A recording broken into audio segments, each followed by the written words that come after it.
Bagong ulun njaluk ngapura. Kepiye? Ngapura-pura. Ya ngapunten.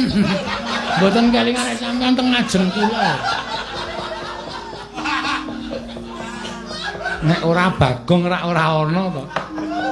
Mbengok sro banget kok ning mburine Iwang Pikulun padha wenang. Nganti kaget Iwang Pikulun padha wenang. Jaedan. Nawa-nawa niku dipikir Pikulun, mung ana wong njaluk pertangga jiwa jambutipun ora entuk. Piye ana? Dene kalah karo aku. Mergo ulun momong kita. Lho, kudune sing tak omongke cah cilik. Wus.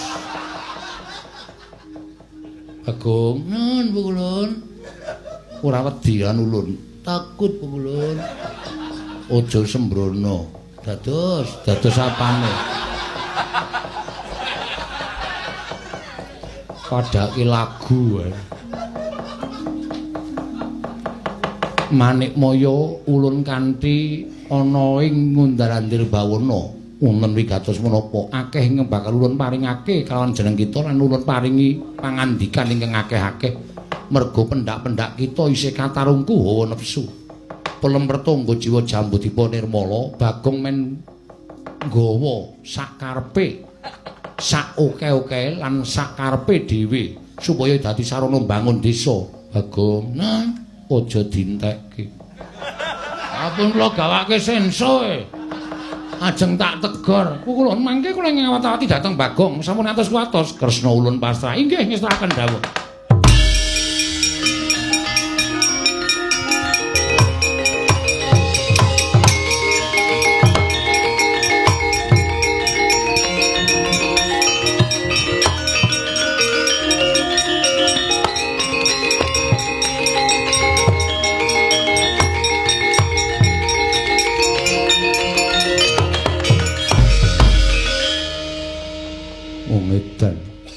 Lah kok dadi malik aku barang. Nyun ngapunten, ayo medingko srana kok. Ya wis ora apa-apa sok meneh taren. Taren sing ora entuk. Mbok wis langsung wae.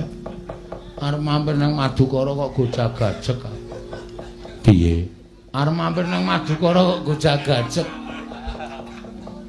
Ayo gleling sithik to ya. Mampir Madukara ketemu karo Gusti Warasembadra. Kanjeng Paran anu abah rene Kanjeng Paran iya mbok pikirane sing apik wer karo Bendara arep kurang ajar Bagong ora kena kaya mengkono iya Sinuwun Ndarawati lho kowe iki wis ora kenggonan Sang Hyang Menang kok isih ora ndeng lali ngapunten Sinuwun nggih Sinuwun wah mrene jak dasmu. Mana namanya?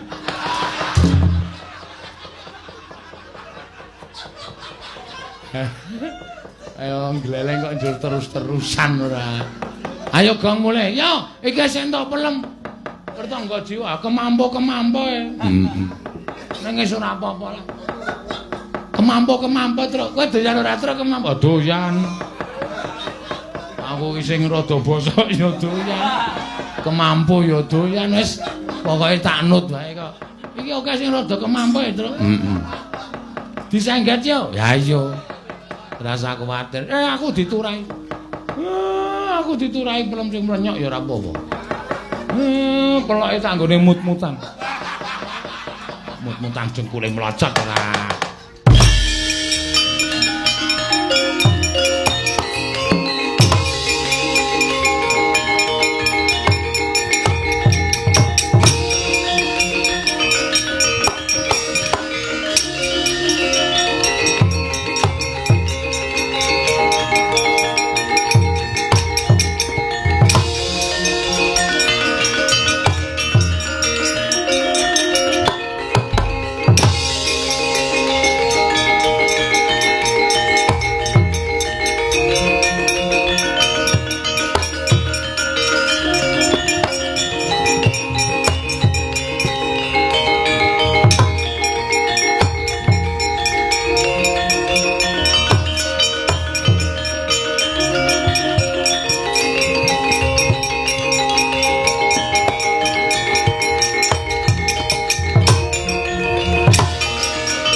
Jane sirmu piye to, Bagong? Ayo mbangun desa.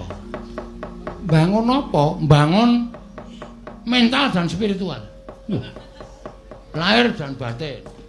Supaya desane maju. Oh iya, lah desamu ki Trewe dadi. Oh. Kecamatan Pajangan, Kabupaten Sleman, Bantul. Ngapa itu kowe iki aku lagi ngleleng kok kowe sekitar kaya serik ngono lho. Kaya ora entuk nggon ngono lho. Ora wis saking gobloke kok. Goblok kok dadekke lakon. Salah sing njaluk. Dadi nek perkara tekan jam 3 iki wis kentekan lakon ya bubar. Ha iki bayange arep perang terus apa? Kurawa ya ora melu ben dewane ya wis teluk, dewane wis ngaku kapok, wis menehi pelem pertangga jiwa, jambu dipa nirmala. Ha ta? Iya, lho kok ta? Nggih ta? Iya. Sabayange arep apa meneh iki? Piye, Wer? Aku tak malik Kresna apa piye? Aja dienggo ngulur wektu. Nek wis entek critane ya wis arep dikampake meneh. Sura Sudira Jane ingkang Ratsa Brasna tekake ngulang Dharmasudha.